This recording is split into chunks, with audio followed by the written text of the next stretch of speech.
Welcome to another lesson in the Designing VMware Infrastructure video training series. The title of this lesson is Defining a Logical Design.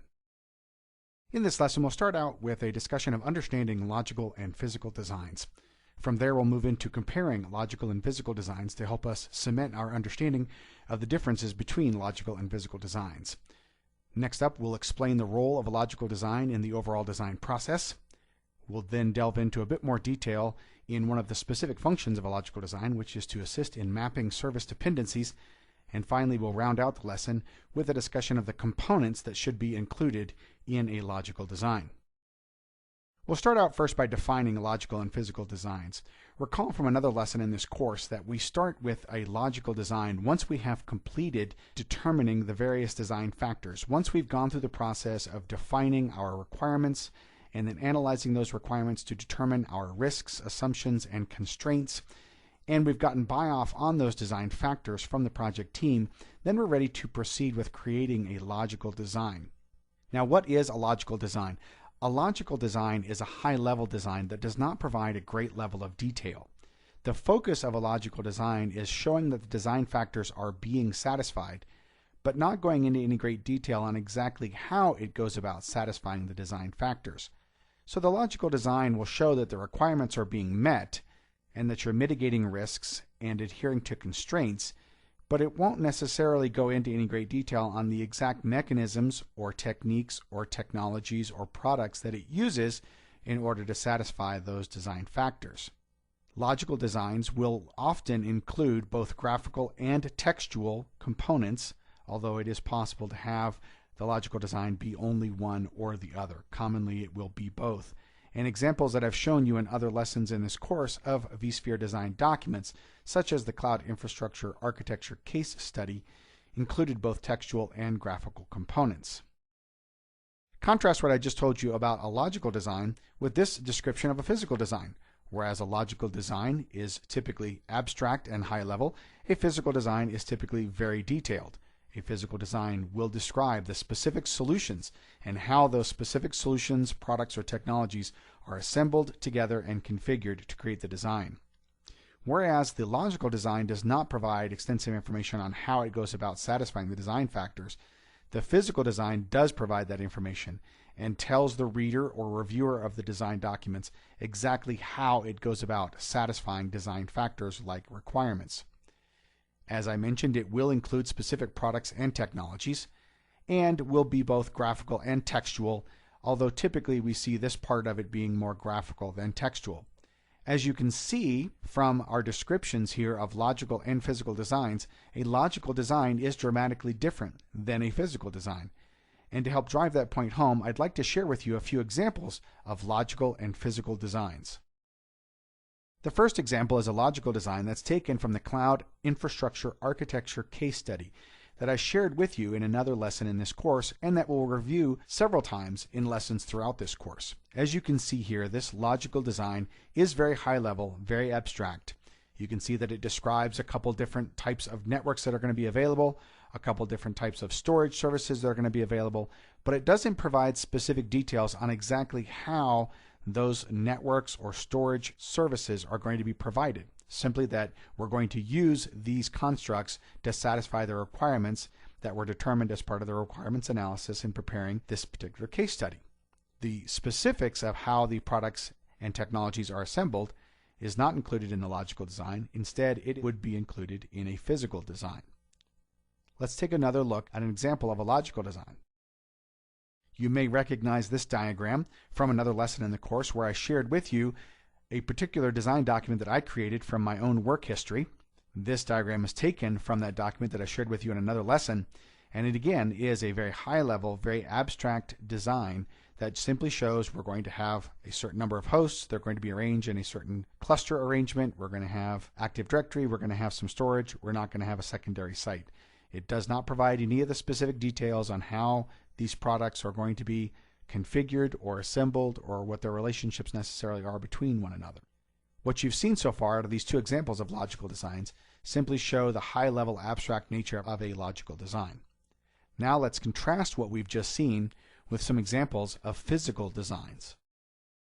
This first example of a physical design is primarily focused around the networking in a particular vSphere environment. We can see here that we're showing specific products and specific technologies that are being used. We have product names included. We have diagrams showing how they are connected. In many physical designs, we would even go so far as to include specific ports that are being connected. In other documents, as part of the physical design, you would show the configuration of these various components. You might have additional maps of how they are connected or how they relate to each other that would provide extensive information on the very specific ways in which you go about satisfying the design requirements. Whereas the logical design just shows you that they are being satisfied, the physical design shows you the way in which you go about satisfying them. That'll be true also in this next example of a physical design, which is also networking centered, that I'd like to share with you. Here again, we see a physical design that is networking centered. We show specific components that are included, specific products and technologies that are used. We have color coding to show various networks, how the various networks are different, where they uplink, so on and so forth. This, coupled with other documents, would show the specific configuration that in turn describes how we go about satisfying requirements that are more abstractly and in a more high-level fashion described in a logical design associated with this. This design also was taken from a design that I created in my own work history. Now that we've discussed and explained logical designs and physical designs, and I've shown you contrasting examples of each to help you understand the role of both logical and physical designs, let's delve into a little more detail on the role and purpose of a logical design in the overall vSphere design process. You know from other lessons in this course that the logical design comes into play once we've completed the definition of our design factors. Once we have an understanding of what the requirements are that the design must satisfy, we can then go about building a logical design. You might be wondering, well, once I have the requirements in place, why can't I proceed, or why shouldn't I proceed directly to the physical design? You can do that. However, our experience in design environments, not just designing vSphere environments, but designing other information technology environments, shows that a logical design has some important functions in the overall design process. First of all, it serves as a structure, an abstract structure, against which you can map your requirements.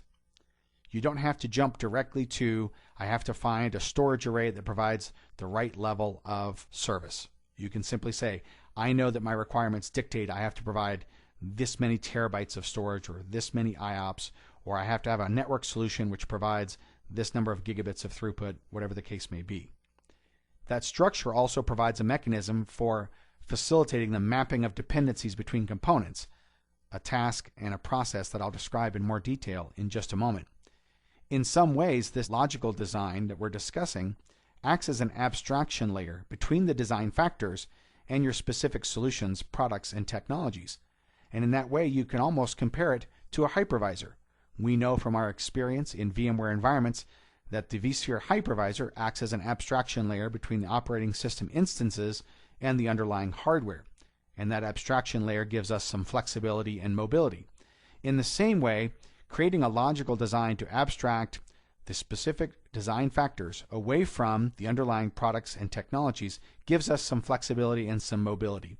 It allows us to insert different types of technologies into the logical design to determine which specific technology best solves the problem, best satisfies the requirements, best adheres to the other design factors. And in allowing you to insert or remove technologies without having to go back and redefine the design factors, it allows us to create the framework of the design without getting hung up in any solution-specific or product-specific details. Those can be worked out as we then map the logical design onto physical solutions, a process that we'll describe in more detail in another lesson in this course. For now, though, having taken a look at the role of a logical design and helping understand the very important purpose that it plays in this overall design process, I'd like to delve into a little more detail in one of the specific things that the logical design allows you to accomplish, and that is mapping dependencies. I've spoken in other places in this course about the importance of the architect in maintaining a holistic view of the overall design. That is, maintaining a view of the design as a series of interconnected and interrelated components where relationships link these components in very complex ways at times. And when you maintain that holistic view, it allows you to continue to understand, or to understand in a better fashion, how changing one component in the design can impact other parts of the design. In order to really be able to understand the impact when you change something in one area, you need to be able to understand, or you need to have a clear idea of the relationships between these various parts of the design. Part of gaining an understanding of the relationships of items in the design is accomplished through this process of mapping dependencies. I describe mapping dependencies in two different ways. First, describing or mapping dependencies between services, service-to-service dependencies. And I use the term service here to simply describe an application, a workload, an operating system instance that exists within the VMware infrastructure you're creating.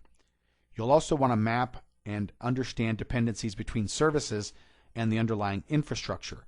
What types of infrastructure does this particular service rely upon, depend upon, or consume? There are a lot of different ways to map these service dependencies out, a lot of different tools that you can use. I've seen some architects use Excel spreadsheets that list all the services and have connections to other services on which they're dependent. I've seen people use diagrams. I'm a bit of a graphical kind of person, so I'm going to show you an example of a diagram. This is just one example of a way you could do this that might help you map out service dependencies. Here in this color-coded diagram that I've created, we're using directional arrows to show dependencies between a service and another service. Again, using the term service to describe an application, a group of applications, an operating system instance, or a virtual machine. This is a relatively simplistic example, but it does give you the idea of how you could go about understanding the relationships and the dependencies between these. And it's important to understand these relationships and dependencies. For example, if we say that as part of the requirements, a particular line of business application, let's say line of business application 2, denoted in the diagram here as LOB app 2, has a particular SLA. It has a particular level of uptime that must be maintained.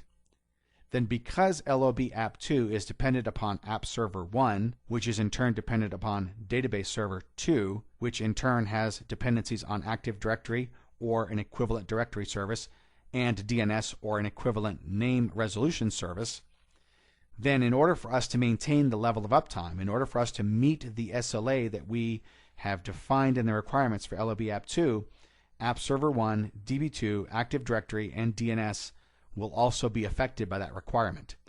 A change to one of those will have an impact, a cascading effect, on other dependent services.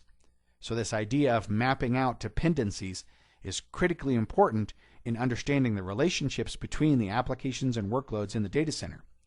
Now, this is just part of the service dependency mapping process. Remember that I also mentioned you're going to want to map these services or applications and workloads onto underlying infrastructure.